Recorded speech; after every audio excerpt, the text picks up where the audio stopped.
Hello बेटा। कैसे हैं आप लोग अपनी सब्जेक्ट से रिलेटेड अगर कोई प्रॉब्लम है, स्पेसिफिक मेरे पेपर से रिलेटेड है, तो आप लोग अपने प्रॉब्लम्स सेंड कर दीजिएगा। साथ ही आप लोग स्टडी करते रहिए, घर में बैठे रहिए, स्वस्थ रहिए। चलिए, तो हम लोग इससे पहले बात कर रहे थे नींद की। सो ही तो रहे थे हम लोग। तो बात नींद की हो रही थी, तो यहाँ मैंने बात की थी आपकी निद्रा के स्नायविक आधार न्यूरल बेस ऑफ स्लीप की, जिसमें आप लोगों का अभी बचा हुआ है हाइपोथैलेमस की बात करेंगे हम। इसमें हाइपोथैलेमस है, साथ ही आपके कुछ ऐसे जो केमिकल फैक्टर्स हैं जो आपकी नींद को प्रभावित करते हैं, आज हम उसके बारे में भी बात करेंगे। और ऐसे न्यूरल बेस जो आपके पैराडॉक्सल स्लीप पे इफेक्ट डालते हैं, तो वहाँ आज कोशिश करेंगे कि हम लोग उस पर भी कुछ चर्चा करें। जो पैराडॉक्सल स्लीप है उस पर क्या आपके न्यूरल बेस हैं। चलते हैं हम लोग हाइपोथैलेमस की तरफ।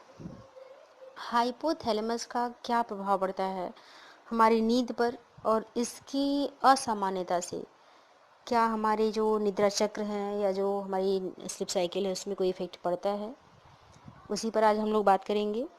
तो यहाँ बात हो रही है हाइपोथैलेमस की, जो आपकी न्यूरल बेस से रिलेटेड है। हाइपोथैलेमस जो है आपका, अगर हम हॉस्पिटल्स की बात करें तो हॉस्पिटल में काफ़ी ऐसे जो आपके पेशेंट होते हैं उन पे स्टडी की गई, और स्टडी के आधार पे ये बहुत पहले से ही ज्ञात हो गया कि जो हाइपोथैलेमस है उसमें किसी प्रकार की आपकी असामान्यता, जो हाइपोथैलेमस है उसमें किसी भी प्रकार की जो असामान्यता होती है, वो आपकी जो स्लीप साइकिल है उसमें एक तरह से बाधा उत्पन्न करती है। अगर हाइपोथैलेमस में किसी प्रकार से अगर कोई असामान्यता उत्पन्न हो गई, तो ये आपके निद्रा चक्र में यानी स्लीप साइकिल में एक तरीके से बाधा उत्पन्न कर देती है। ऐसे जो पेशेंट हैं जिनमें आपके हाइपोथैलेमस में सपोज दैट अगर ट्यूमर बन हो गया, हाइपोथैलेमस के पास ट्यूमर हो गया, तो वहाँ जहाँ हाइपोथैलेमस में ट्यूमर है या इससे रिलेटेड अदर कोई आपकी डिजीज़ है वहाँ पे, या और कोई व्याधि उत्पन्न हो गई है, तो इससे भी आपकी निद्रा जो है वो असामान्य प्रवृत्ति की हो जाती है। कहने का अर्थ है कि वहाँ पर आपकी जो नींद है वो डिस्टर्ब हो जाती है।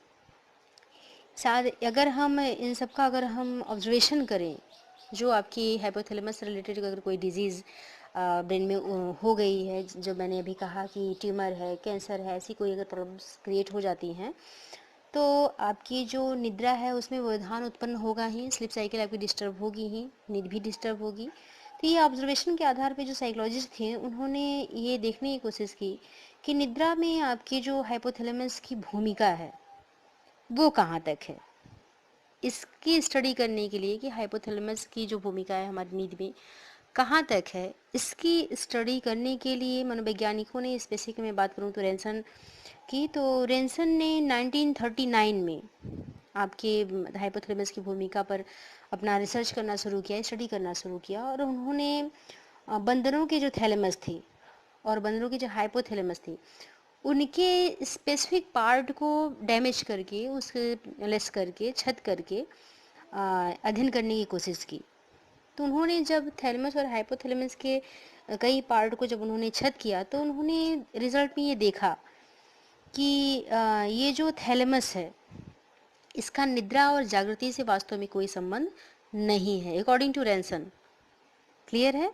तो यहाँ जो रैनसन ने अपने अध्ययन में रिजल्ट पाया कि जो हमारी निद्रा है उसका संबंध जो है थैलेमस से बिल्कुल नहीं है, और अगर हम मात्र थैलेमस की अधिकांश भाग को अगर छत कर दें तब भी हमको यही परिणाम मिलते हैं।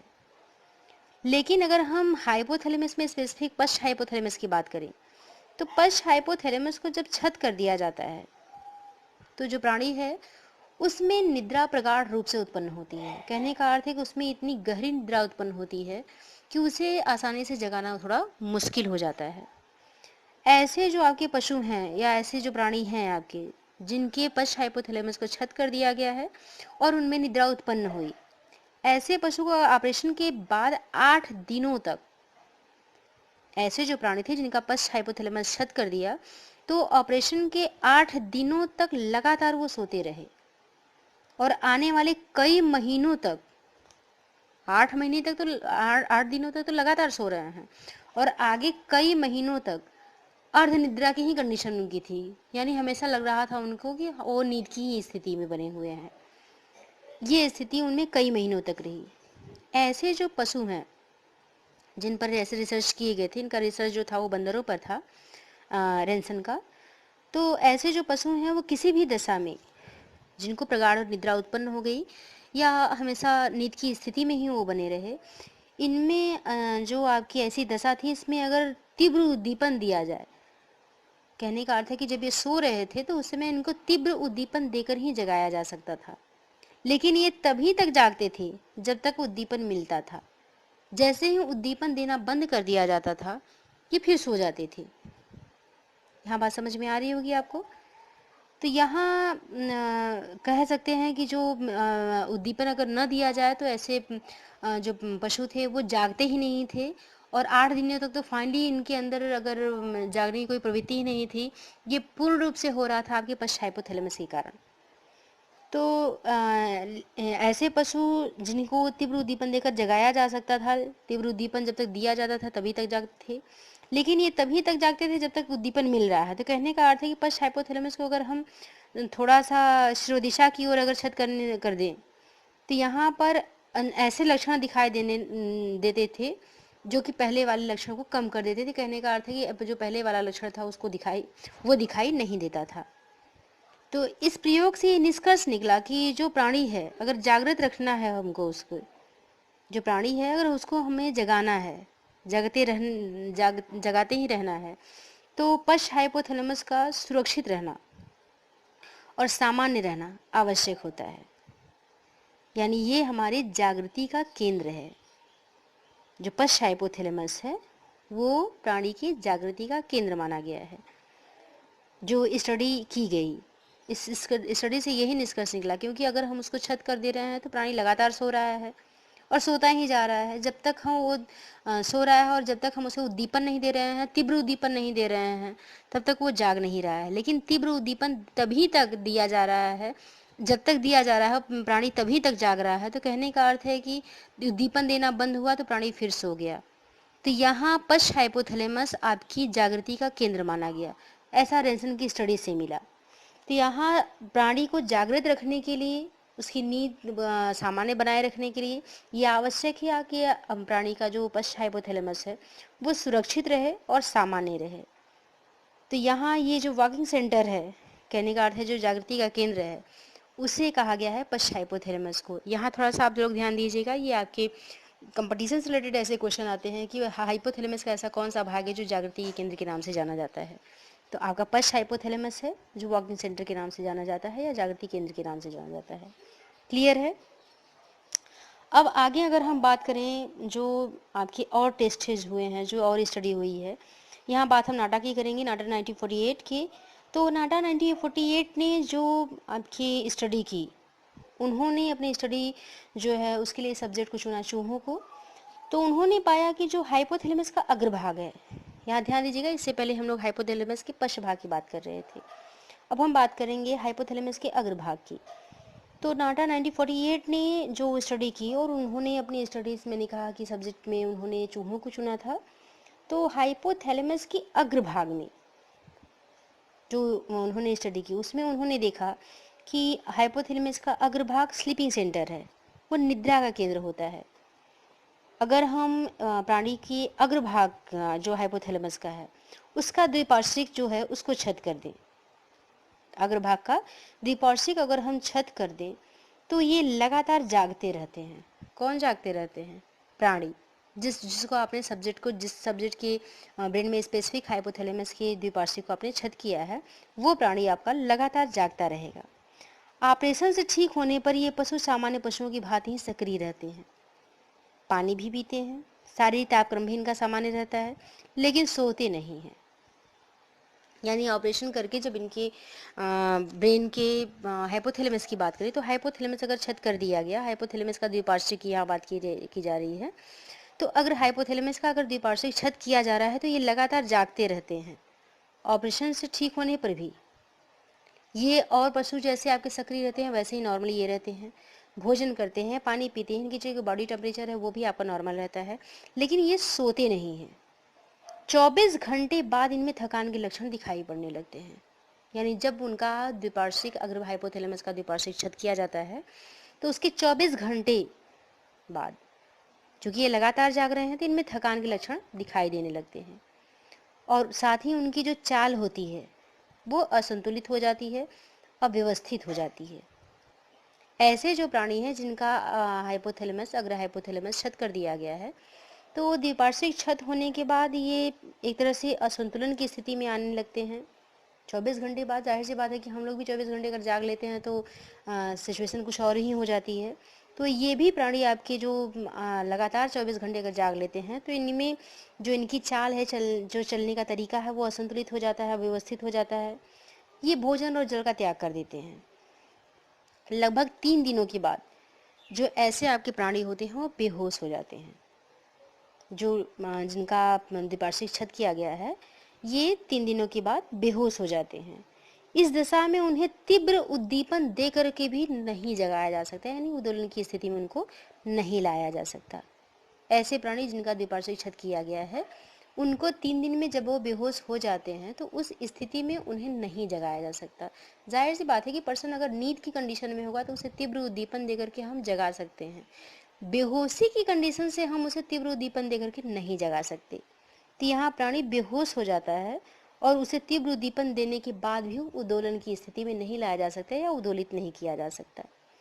बाद में ऐसे जो प्राणी होते हैं वो मर जाते हैं, यानी बेहोशी के बाद वो मर जाते हैं।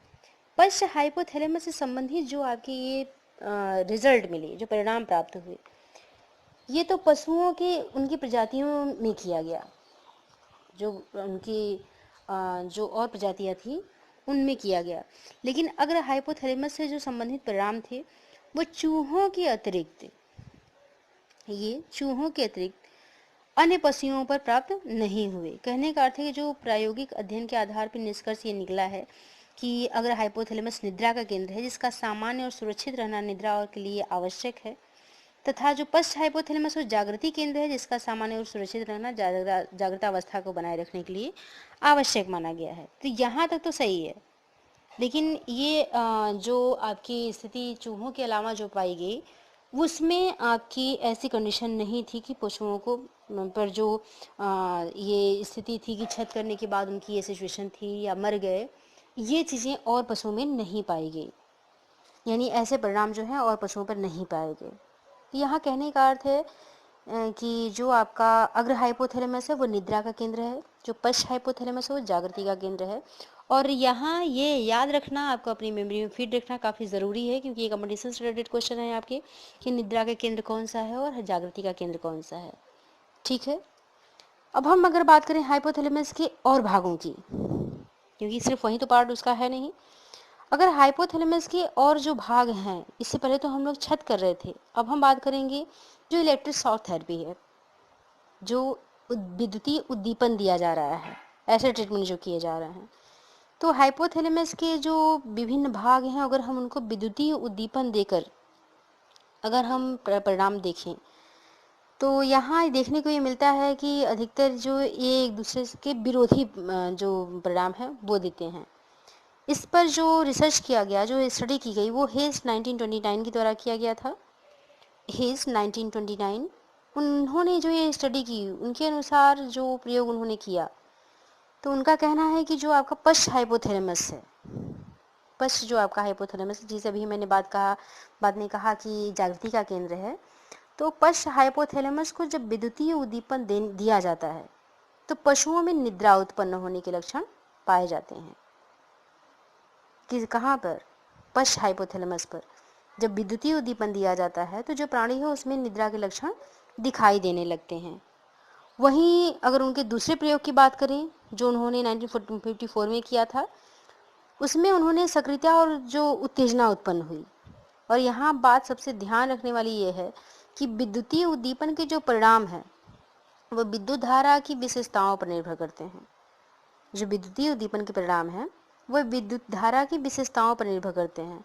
तो संभव है कि जो आपके परस्पर विरोधी परिणाम प्राप्त हो रहे हैं वो विद्युत धारा की विभिन्नताओं के कारण उत्पन्न हुए हों। क्लियर हो रहा है यहाँ पर? तो कहने का अर्थ है कि जब भी आपकी छत की बात की गई और विद्युतीय उद्दीपन की बात की गई तो छत करने पर जो हमको रिजल्ट मिल रहा है जस्ट उसकी विपरीत विरोधी प्रकार का जो हमको रिजल्ट मिल रहा है वो विद्युतीय उद्दीपन से प्राप्त हो रहा है। यहाँ वही मैंने कहा कि जो विद्युतीय उद्दीपन में विद्युत धारा प्रवाहित की जा रही है, तो विद्युत धारा कितनी मात्रा में प्रवाहित की जा रही है और कितनी देर तक प्रवाहित की जा रही है, उसकी क्या विशेषता है, इस आधार पर भी हमारे जो परिणाम है वो परिवर्तित हो जाते हैं।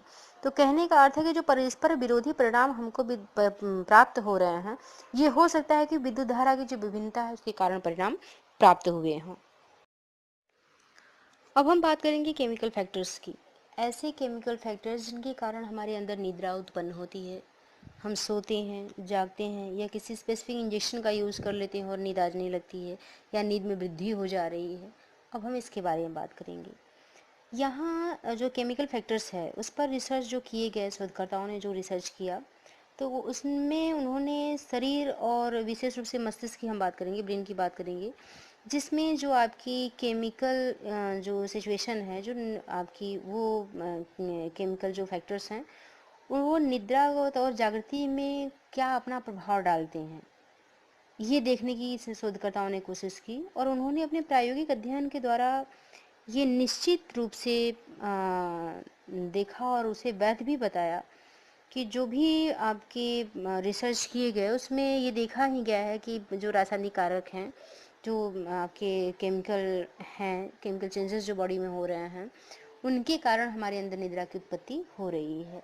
तो यहाँ जो आपके रासायनिक एकत्रीकरण की अगर मैं बात करूँ, तो रासायनिक जो कारक हैं ये प्राचीन सिद्धांत के अंतर्गत आता है आपके, कि इसमें जो प्राचीन सिद्धांत उसमें कहा गया है कि जागृतावस्था में जो चयापचय की क्रियाएं होती हैं, जागृतावस्था में जो चयापचय की क्रियाएं होती हैं, उनके कारण शरीर में धीरे धीरे कुछ ऐसे आपके जो एलिमेंट्स हैं, जो तत्व हैं या पदार्थ हैं, एकत्रित हो जाते हैं, जो प्रकृति जो होती है उससे वास्तव में विषज होते हैं, एक तरह से विष के समान होते हैं। और इस तरह के जो आपके पदार्थ हैं वो मस्तिष्क की क्रियाओं पर एक तरह से अवरोधक प्रभाव डालते हैं। इनके अवरोधक प्रभाव के कारण निद्रा की उत्पत्ति होती है। कहने का कारण है कि निद्रा की उत्पत्ति में वास्तव में इन अवरोधक प्रभावों के कारण ही होता है, जो आपके ये विशेष पदार्थ होते हैं चयापचय की क्रियाओं के कारण उत्पन्न हो रहे हैं। ठीक है। सुप्तावस्था में जब हम, कहने का अर्थ है कि अवरोधक प्रभाव के कारण तो नींद आ रही है, अब हम सो गए, तो सुप्तावस्था में जो रासायनिक पदार्थ हैं आपकी, जो मैंने कहा प्रकृति से विसर्ज होते हैं, ऐसे पदार्थ धीरे धीरे आपके शरीर से विसर्जित होने लगते हैं, निकलने लगते हैं, जिससे प्राणी में जागृति आती है। इस सिद्धांत में स्पेसिफिक कार्बन डाइऑक्साइड और लैक्टिक एसिड जो है आपका, इनका नाम महत्वपूर्ण है। कहें तो ऐसे रासायनिक पदार्थों को ही महत्वपूर्ण माना गया है नींद के लिए, कि हमारे शरीर में कार्बन डाइऑक्साइड और लैक्टिक एसिड जो है, ऐसे दो पदार्थ हैं जिनके एकत्रित होने के बाद हमें निद्रा की उत्पत्ति होती है। और जब ये रासायनिक पदार्थ हमारे शरीर से विसर्जित हो जाते हैं, बाहर निकल जाते हैं, तो फिर हमें जागृति की अनुभूति होती है। ये आपके प्राचीनतम सिद्धांत के अनुसार है। अगर हम इंजेक्शंस की बात करें, जो केमिकल इंजेक्शन आपको दिए जा रहे हैं, तो अगर हम इसकी बात करें तो रासायनिक पदार्थों के जो इंजेक्शन है उनको लगा कर के भी प्राणी में निद्रा उत्पन्न की जा सकती है। इसको हम लोग भी जानते हैं कि निद्रा और बेहोशी की अवस्था में जो शरीर में कैल्शियम की मात्रा होती है उसकी कमी आ जाती है। तो कैल्शियम, हो सकता है कि कैल्शियम का जो निद्रा व जागृति के उत्पत्ति में कोई योगदान हो, लेकिन इंजेक्शन लगा करके जो प्रयोग किए गए उसमें कई प्रकार से भी इनकी आलोचना भी की गई। साथ ही जो मस्तिष्क है उसमें इंजेक्शन को केवल चुभो दिया जाए तब भी निद्रा आ जाती है, ऐसे रिसर्चेस कह रहे हैं। इसके साथ ही जो आपका सेरेब्रल स्पाइनल फ्लूइड है, यानी मस्तिष्क मेरुद्रव है, जो सेरेब्रो स्पाइनल जो फ्लूइड है, उसमें भी किसी भी बाह्य पदार्थ को अगर हम पहुंचा देते हैं, कहने का अर्थ है कि जो सेरेब्रो स्पाइनल फ्लूइड है उसमें किसी बाहरी तत्वों को अगर हम पहुंचा देते हैं, तो जो बॉडी टेम्परेचर है वो बढ़ जाता है और तापक्रम की जो वृद्धि है ये निद्रा उत्पन्न कर देती है। जो बॉडी टेम्परेचर बढ़ रहा है उस स्थिति में निद्रा की उत्पत्ति हो जा रही है। तो यहाँ जो रिसर्च किए गए हैं उसमें हाइपोथैलेमस की जो कोशिका रिक्ति है उसके द्रव में जो आयनों की सांद्रता है उसमें परिवर्तन कर दिया जाता है। हाइपोथैलेमस की कोशिका रिक्ति के जो द्रव हैं, यहाँ इससे पहले भी मैंने आप लोगों को इसका रिक्ति और कोशिका अंतर्गत की बात मैंने बताई थी जब हम आपको प्यास पढ़ा रहे थे। तो सेम वही सिचुएशन है, यहाँ हाइपोथैलेमस की हम लोग बात कर रहे हैं। तो हाइपोथैलेमस का जो कोशिका रिक्ति द्रव है उसमें आयनों की अगर सांद्रता में परिवर्तन किया जाता है तो वहाँ भी नींद की सिचुएशन आ जाती है। कहने का अर्थ है कि जब वहाँ सोडियम आयन की सांद्रता में वृद्धि की जाती है तो प्राणी में उत्तेजना, अधिक क्रियाशीलता, ये सारे लक्षण दिखाई देने लगते हैं। और जब कैल्शियम आयनों की सांद्रता बढ़ा दी जाती है तो निद्रा उत्पन्न हो जाती है। अब यहाँ पर आपने देख ही लिया कि जब सोडियम आयन को अगर हम बढ़ाते हैं तो प्राणी उत्तेजित हो रहा है और क्रियाशील हो रहा है। ठीक है, तो क्रियाशीलता के लक्षण और उत्तेजना के अगर लक्षण अगर हमको देख रहे हैं तो हम सोडियम आयन की सांद्रता में वृद्धि कर देते हैं। और जब कैल्शियम आयन की सांद्रता में वृद्धि कर दी जाती है तो उत्तेजना समाप्त हो जा रही है, क्रियाशीलता समाप्त हो जा रही है और जो प्राणी है वो निद्रा की ओर बढ़ने लगता है। तो कुछ ऐसे ही प्रकार के जो आयन है जैसे मैग्नीशियम है, पोटेशियम है, ऐसे आयनों में अगर वृद्धि कर दी जाती है तो इनका प्रभाव तो नहीं देखा गया क्योंकि इनका कोई प्रभाव पड़ा ही नहीं।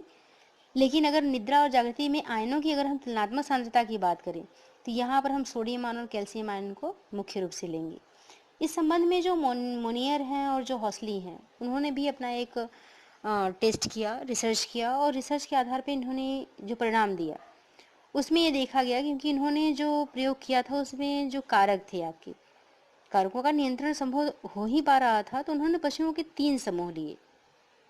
उन्होंने मीन्स हॉसली ने और मोनियर ने 1964, यहाँ पर ध्यान दीजिएगा, मोनियर और हॉसली 1964 ने रिसर्च करना शुरू किया और उन्होंने अपने रिसर्च में जो समूह थे उनमें 3 समूह लिए। पहले समूह में उन्होंने थैलेमस को विद्युतीय उद्दीपन देकर के निद्रा उत्पन्न की। 3 समूह लिए और पहले समूह में विद्युतीय उद्दीपन दे दिया जिससे कि निद्रा उत्पन्न की गई। दूसरे समूह में उन्होंने जालीय संरचना को विद्युतीय उद्दीपन दिया और उद्दोलन उत्पन्न किया। तीसरे समूह के जो पशु थे उनको नियंत्रित समूह में रख लिया गया। उनके सिर में इलेक्ट्रोड लगा करके ठीक प्लेसबो दिया गया, यानी एक तरह से छद्म उद्दीपन दिया गया। तो इन तीनों समूह के जो पशुओं के रक्त की अगर हम बात करें तो उनका जो ब्लड निकाला गया उसके दूसरे सामान्य जो पशु थे उनकी सिराओं में इनका इंजेक्शन लगा दिया गया। तो ये जो तत्व निकाले गए ये कृत्रिम रूप से जो आपकी किडनी है, गुर्दों का उपयोग किया गया है। परिणाम में ये मिला कि जिन पशुओं में पहले समूह का जो ब्लड था वो दिया गया तो उनमें निद्रा उत्पन्न हुई। परिणाम में ये मिला कि जिन पशुओं में पहले समूह का, जो पहला समूह था जिससे कि पहले समूह में जो थैलेमस में विद्युतीय उद्दीपन दिया गया था, उनका जब ब्लड दिया गया तो उनमें निद्रा उत्पन्न हुई। जिन पशुओं में दूसरे समूह का ब्लड दिया गया वो उद्वेलित हुए, जबकि तीसरे समूह का जो ब्लड दिया जा रहा है तो उसका कोई प्रभाव ही नहीं पाया गया। तो यहाँ रक्त के जो सत्व हैं उससे उत्पन्न ये प्रभाव व्यवहार जो है आपका मस्तिष्क के विद्युतीय आलेखन दोनों में देखने को मिले। तो ये जो परिणाम है ये तो आपका प्रूफ हो जाता है कि जो निद्रा और जागृति की अवस्थाएं हैं ये वास्तव में ब्लड में उपस्थित कुछ जो फैक्टर हैं उनके कारण उत्पन्न होती हैं। जो ब्लड में आपके फैक्टर्स उपस्थित हैं उन्हीं के कारण ये निद्रा और जागृति की स्थितियाँ उत्पन्न हो रही हैं। तो यहाँ कह सकते हैं कि जो आपकी जाली संरचना है और जो हाइपोथैलेमस के कुछ नाभिक हैं उसके अगर हम ब्लड में उपस्थित कुछ रासायनिक पदार्थों के प्रति अगर संवेदनशीलता हो तो इन रासायनिक पदार्थों से जो प्राप्त संकेत हैं उनके आधार पर क्रियाशीलता को या क्रियाशील होकर के निद्रा और जागृति को उत्पन्न कराया जा सकता है। लेकिन ऐसे कौन से कारक हैं या ऐसे कौन से रासायनिक पदार्थ हैं, इनकी रचना और प्रकृति क्या है, इसका अभी उत्तर जो है वो नहीं ढूंढा जा सका है। ऐसे किन पदार्थों को, किन रासायनिक पदार्थों को हम लें जिससे कि निद्रा और जागृति उत्पन्न कर रहे हों और ये उन्हीं के कारण उत्पन्न हो रहे हैं जो रासायनिक पदार्थ उपयोग में लाए जा रहे हैं।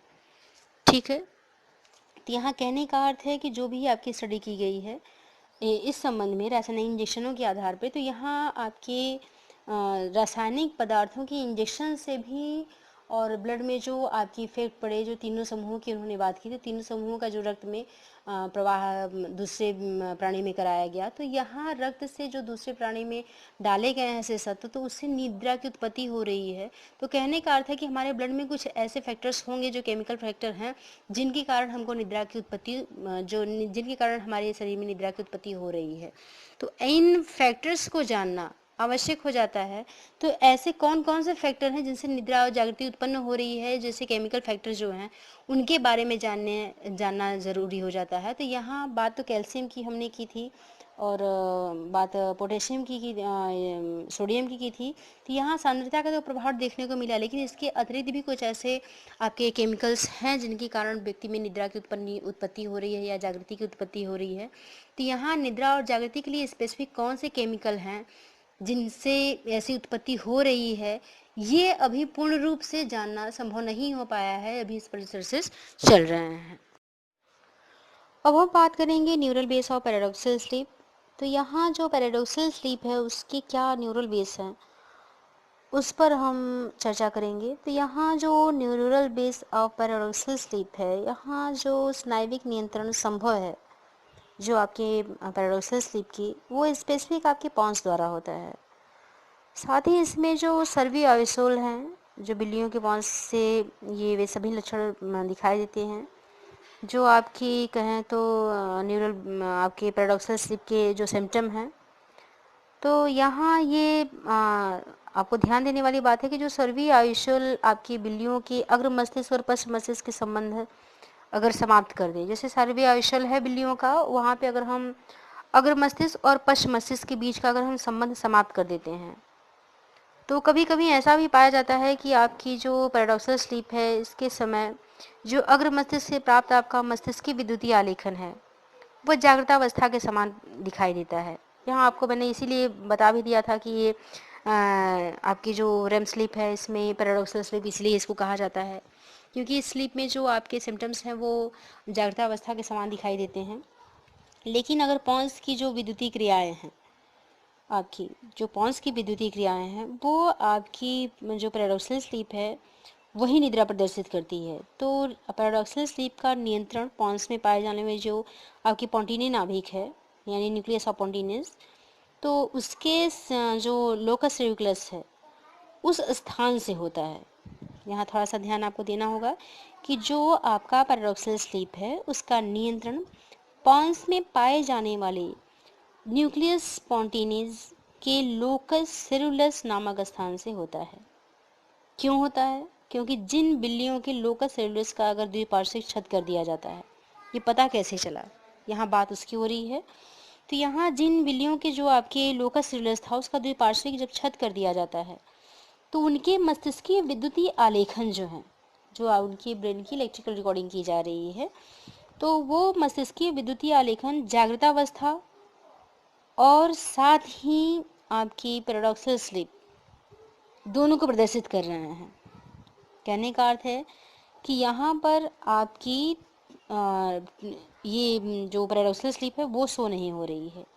इतना ही नहीं, जो लोकस सेरुलस है उसको अगर विद्युतीय उद्दीपन दिया जाए, जो लोकस सेरुलस है, अगर हम वहाँ पर इलेक्ट्रिकल जो उद्दीपन है, तो ऐसे जो उद्दीपन दिए जा रहे हैं वो पशु में आपके पैराडॉक्सल स्लीप के सभी लक्षण तीव्रता के साथ उत्पन्न कर देते हैं। तो यहाँ कहने का अर्थ है कि जब भी हम लोकस सेरुलस को अगर विद्युतीय उद्दीपन दे रहे हैं तो आपकी जो प्राणी है उसमें जागृतावस्था और साथ ही उसमें non rapid eye movement sleep भी प्रदर्शित करते हैं, लेकिन आपकी पैराडॉक्सल स्लीप प्रदर्शित नहीं कर रहे हैं।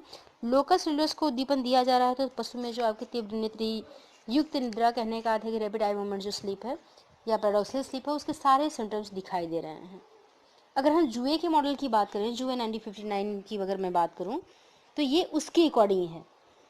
लेकिन अगर कोई विशेष रूप से यानी स्पेसिफिक अगर हम उसकी बात करें, तो जो आपकी तीव्र नेत्र युक्त यानी रैपिड आई मूवमेंट स्लीप या पैराडॉक्सल स्लीप जो है, इसका अगर हम नियंत्रण की बात करें तो पॉन्स जो है उसके जेनिकुलर सेरिकुलर जो टेगमेंटल फील्ड है उससे होता है, यानी FTG।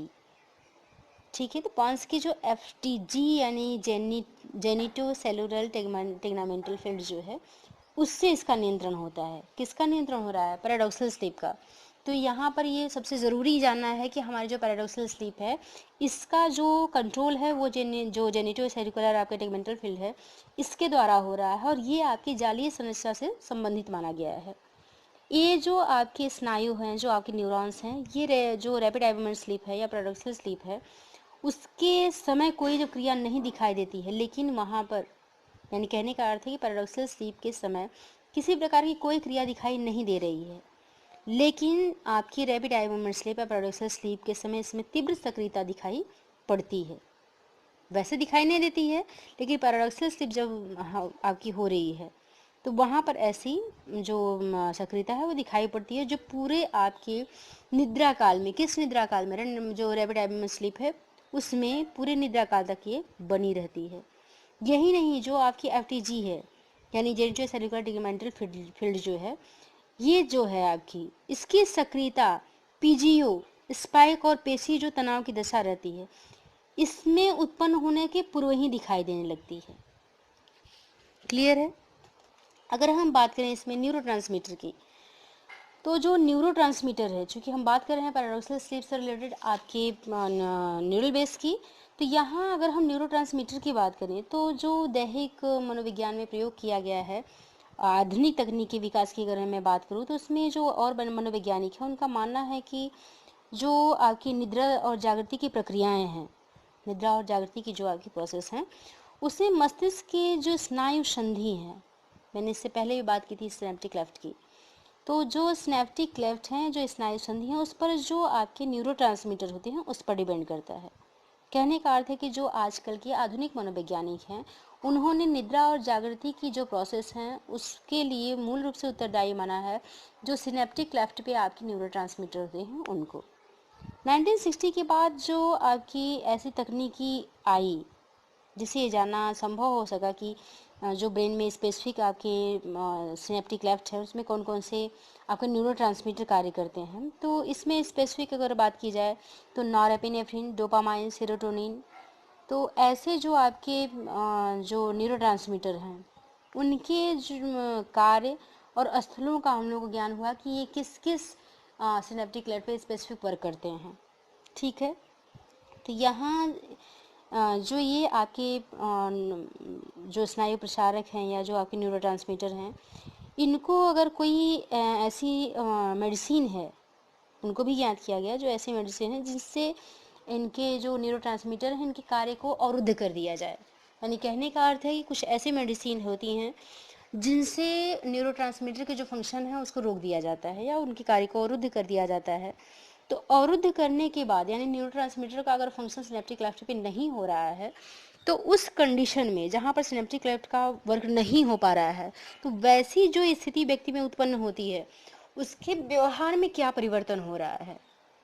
कहने का अर्थ है कि सिनेप्टिक क्लेफ्ट पे जो न्यूरोट्रांसमीटर वर्क कर रहे हैं अगर हम कोई मेडिसिन दे करके या किसी मेडिसिन का इंजेक्शन दे करके उनके फंक्शन को रोक दें, न्यूरोट्रांसमीटर के कार्य की जो प्रणाली है उसको हम रोक दें, तो उससे व्यक्ति के व्यवहार पे क्या प्रभाव पड़ रहा है इसका अध्ययन किया जा सकता है। और पहले व्यक्ति का व्यवहार कैसा था और इंजेक्शन देने के बाद व्यक्ति का व्यवहार कैसा है, इन दोनों के बीच में अगर हम तुलना करें, कंपेरिजन करें, तो कंपेरिजन से जो रिजल्ट हमको मिलेंगे उस रिजल्ट से हम ये पूर्ण रूप से कह सकते हैं, सत्यता के साथ कह सकते हैं, प्रूफ के साथ कह सकते हैं कि व्यक्ति में व्यवहार में जो परिवर्तन ये आया है वास्तव में ये स्पेसिफिक मेडिसिन के कारण ही हो सका है। ठीक है, तो यहाँ जो मेडिसिन दिए जा रहे हैं स्नायु प्रसारक की क्रियाओं को अवरुद्ध कर देती हैं, लेकिन वो ऐसे मेडिसिन जो स्पेसिफिक, जैसे न्यूरोट्रांसमीटर के में स्पेसिफिक नॉरएपिनेफ्रिन के लिए दिया गया, तो नॉरएपिनेफ्रिन की वर्क को वो बंद कर रही है, लेकिन डोपामाइन और सेरोटोनिन का कार्य सामान्य रूप से चल रहा है। यानी जिसको हम अवरुद्ध करना चाह रहे हैं सिर्फ उसी को अवरुद्ध करें। लेकिन कुछ ऐसी भी औषधियाँ होती हैं जो विशेष जो स्नायु प्रसारक होते हैं उनको ग्रहण करने के बाद संधि का जो आवरण होता है उसको छत कर देती हैं। यानी जो आपके सिनेप्टिक क्लेफ्ट पे जो आवरण लगा हुआ है, जो वहाँ पर झिल्ली लगी हुई है, वो उसे ही छत कर देती हैं। तो या कुछ जो ऐसी मेडिसिन है जो किसी विशेष प्रकार के स्नायु को जो प्रसारक हैं, जो न्यूरोट्रांसमीटर हैं, उनकी क्रिया को अवरुद्ध कर दे रही हैं।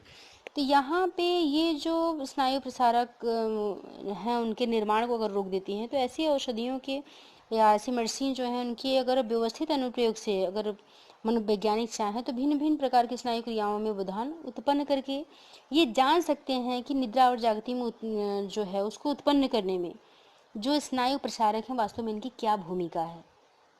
कहने का अर्थ है कि कुछ आपकी ऐसी मेडिसिन हैं जो आपके न्यूरोट्रांसमीटर हैं उनमें स्पेसिफिक, जैसे नॉरएपिनेफ्रिन है या डोपामाइन है, तो डोपामाइन के कार्य को अवरुद्ध कर रही हैं, बाकी सेरोटोनिन का और नॉरएपिनेफ्रिन का फंक्शन फाइनली चल रहा है। या कुछ ऐसी भी मेडिसिन होती हैं जो न्यूरोट्रांसमीटर का, जहाँ सिनेप्टिक क्लेफ्ट है, सिनेप्टिक क्लेफ्ट पे जो आपके आवरण है, जो वहाँ की झिल्ली है, जो मेम्ब्रेन है, वो मेम्ब्रेन को ही डैमेज कर दे रही हैं या सारे न्यूरोट्रांसमीटर को डैमेज कर दे रही हैं।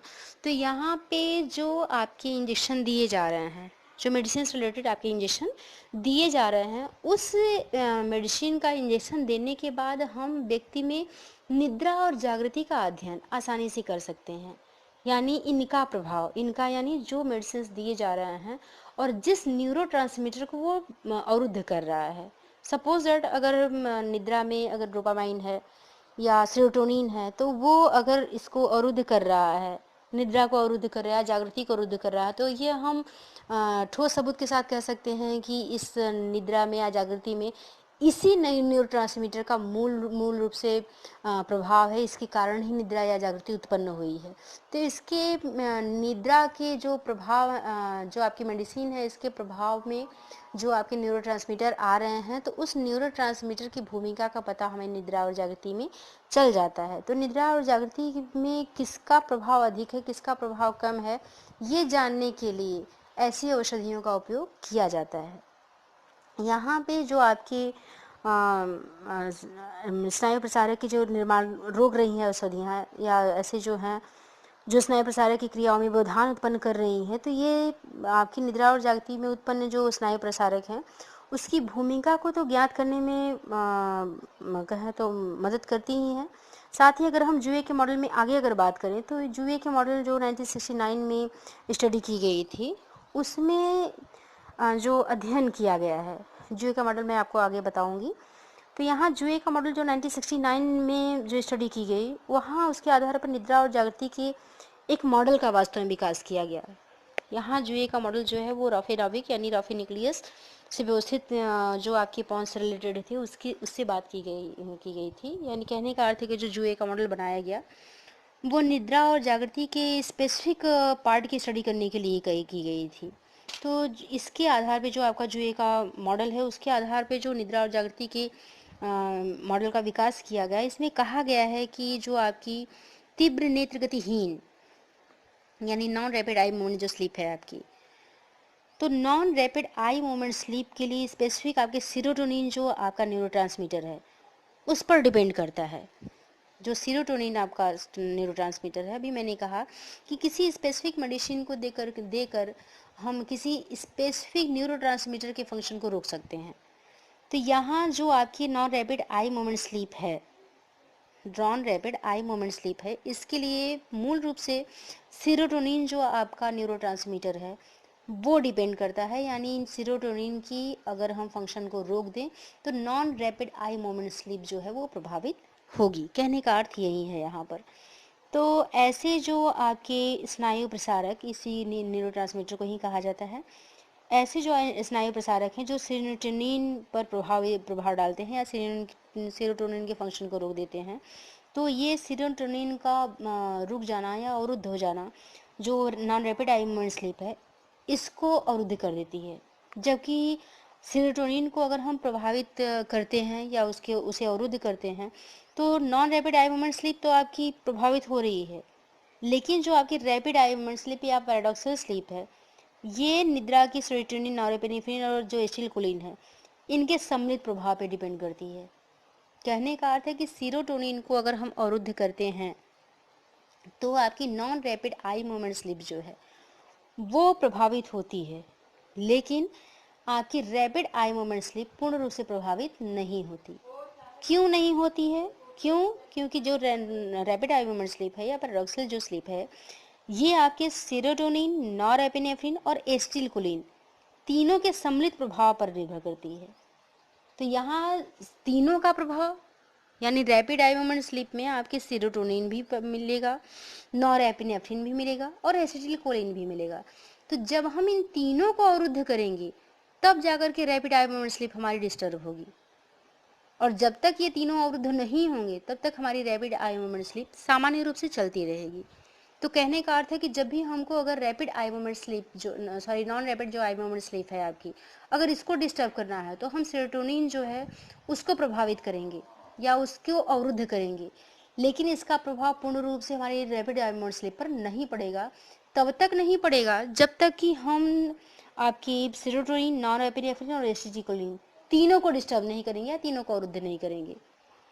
तो यहाँ पर आप जुए के मॉडल के द्वारा ये पता चला कि आपकी जो non rapid eye moment sleep है इसके लिए मूल रूप से उत्तरदायी है आपका सेरोटोनिन, जबकि रैपिड आई मोमेंट स्लीप के लिए यानी पैराडॉक्सल स्लीप के लिए स्पेसिफिक आपको आवश्यकता होगी किसको अवरुद्ध करने की, एसिटिलकोलिन, नॉरएपिनेफ्रिन और डोपामाइन। तो यहाँ सेरोटोनिन, तो यहाँ सेरोटोनिन, नॉरएपिनेफ्रिन और एसिटिलकोलिन अगर तीनों को हम सम्मिलित रूप से अगर प्रभावित कर रहे हैं या उसको ब्रेक कर रहे हैं या उसकी जो क्षमता है उसको हम अवरुद्ध कर रहे हैं, उसके कार्य को अवरुद्ध कर रहे हैं, तब जाकर के हमारे पैराडॉक्सल स्लीप पर कोई प्रभाव पड़ेगा। तो इनके प्रभाव को देखने के बाद इस मॉडल में ये कह सकते हैं कि जो आपकी परिकल्पनाएं बनाई गई वो उसका सफल परीक्षण किया गया, और ये कहें तो जो परिकल्पनाएं थी तकनीकी के अभाव में अभी पूर्ण रूप से अभी रिसर्च में नहीं आ पाई हैं, लेकिन ये माना जा चुका है कि जो सेरोटोनिन है वो non rapid eye moment sleep के लिए, और सेरोटोनिन, एसिटिलकोलिन और नॉरएपिनेफ्रिन जो है वो हमारे रैपिड आई मोमेंट स्लीप या पैराडॉक्सल स्लीप के लिए मूल रूप से उत्तरदायी है।